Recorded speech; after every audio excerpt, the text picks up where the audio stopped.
Assalamualaikum warahmatullahi wabarakatuh. Alhamdulillahirabbil alamin. Allahumma shalli ala sayyidina Muhammad wa ala ali sayyidina Muhammad. Kali ini saya ingin merespon keadaan saudara kita di Palestina yang sekarang diuji dengan berat oleh Allah Subhanahu wa taala yang Maha Bijaksana, Maha Pengasih, lagi Maha Penyayang. Saya ingin merespon dari sudut pandang sifat Allah, yang mana Allah itu laisa kamitslihi syai'un, yang disebutkan di dalam surat Asy-Syura ayat 11, yang artinya tiada satupun yang sama dengan Allah, baik itu secara zatnya, secara perbuatannya, kodok dan kodarnya, asmanya dan sifat-sifatnya. Begitu juga atas ketentuan kodok dan kodar di Palestina yang sekarang ini terjadi.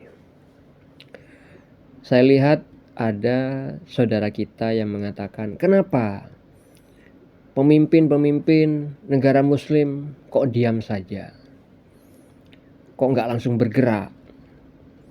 Saudaraku, ingat, Allah itu telah mentakdirkan segala macam sesuatunya sejak zaman yang azali.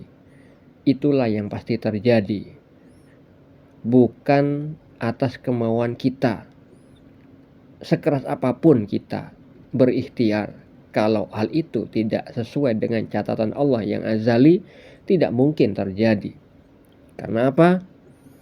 Sultanul Aulia Syekh Abdul Qadir Al-Jilani Wali Kutub mengatakan, yang di awal tidak bisa diakhirkan, yang di akhir tidak bisa diawalkan. Semua telah dibagi.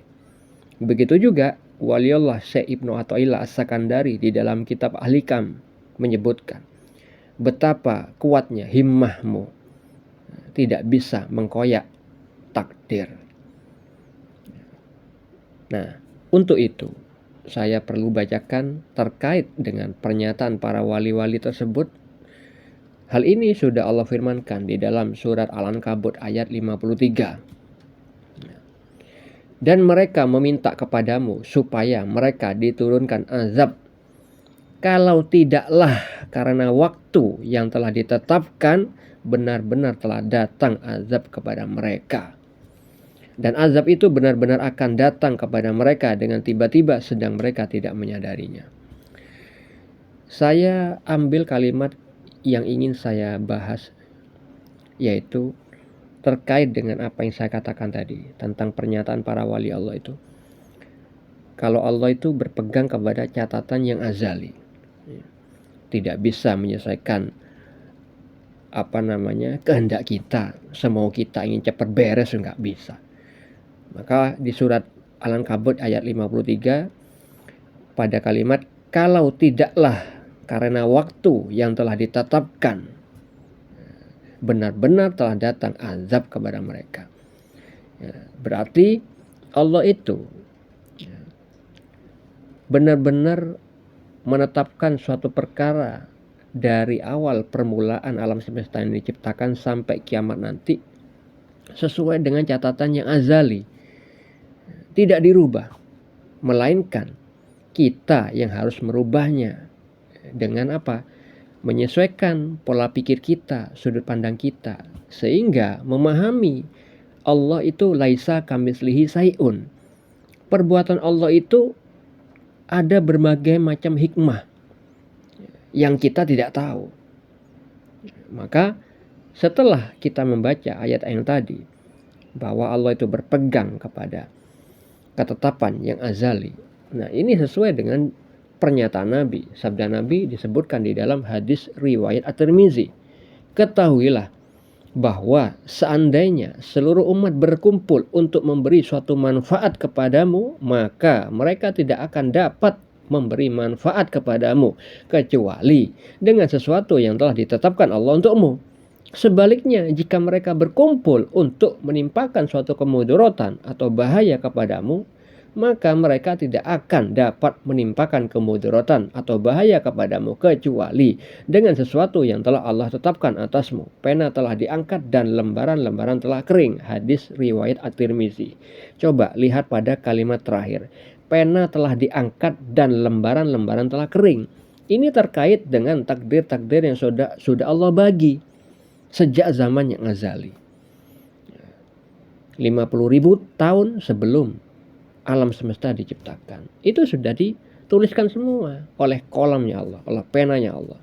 Maka kita ingat apa yang disabdakan Nabi tadi, ketahuilah bahwa seandainya seluruh umat berkumpul untuk memberikan suatu manfaat, ibaratnya kita kalau mengikuti salah satu orang yang tadi saya sebutkan, yaitu kok enggak kenapa seluruh umat ini bersatu langsung nyerang ke sana, ya nggak bisa, nggak sesuai dengan catatan Allah yang azali, nggak mungkin bisa, kecuali kata Nabi hal itu sudah ditetapkan oleh Allah. Maka kita lihat hikmah di balik ini. Kenapa Allah itu menunda kemenangan Palestina? Kenapa masih diizinkan? Diizinkan bukan berarti Allah ridho ya. Diizinkan ada dua. Diizinkan itu yang istilahnya itu adalah ujian bagi orang-orang kafir, nanti akan diazab dengan azab yang sebesar-besarnya di hari kiamat ketika mereka sudah wafat, dan juga diizinkan atas keridoannya. Nah, kalau misal serangan ini diizinkan tapi tidak diridhoi sebagai ujian bagi orang-orang kafir itu. Jadi kalau misalkan kita melihat hikmah di balik ini, sekarang sudah banyak tersiar orang-orang non-muslim yang mana mereka belum menyembah kepada Allah, belum masuk Islam. Mereka banyak, jutaan orang dari berbagai macam negara ikut-ikutan membela Palestina. Bayangkan, apa hikmahnya? Berarti tidak semua orang yang belum menyembah Allah, belum menjadi umat Islam, bukan berarti tidak memiliki rasa kasih sayang sebagai manusia. Allah itu maha adil. Semua manusia walaupun agamanya bermacam-macam, pada fitrahnya manusia diberikan sifat rasa kasih sayang. Makanya banyak sekarang orang Yahudi pun yang tidak memiliki agama, orang yang tidak meyakini Allah sebagai Allah yang esa, orang ateis sekalipun yang nggak memiliki agama, dan agama-agama lain yang non muslim, itu sama-sama memberikan dukungan kepada Palestina dari sudut pandang kemanusiaan mereka. Nah, itulah ya, bukti bahwa Allah itu memberikan rasa kasih sayang kepada semua manusia. Yang kedua, dengan adanya kejadian ini, banyak orang non muslim itu melihat keimanan yang sangat kuat pada orang-orang Palestina, sehingga mereka penasaran dengan agama Islam.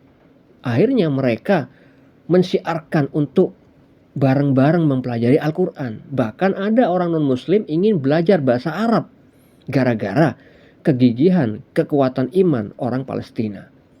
Akhirnya banyak dari mereka yang menjadi mu'alaf. Nah, jadi dari kejadian ini banyak orang yang syahid, itu juga kebaikan dari Allah dengan cara seperti itu. Dan juga banyak orang non-muslim yang akhirnya menjadi mu'alaf, tahu Al-Quran dan menyukai Al-Quran. Bahkan mereka banyak yang menangis membaca Al-Quran. Ilmu-ilmu yang sebelumnya tidak diketahui akhirnya diketahui.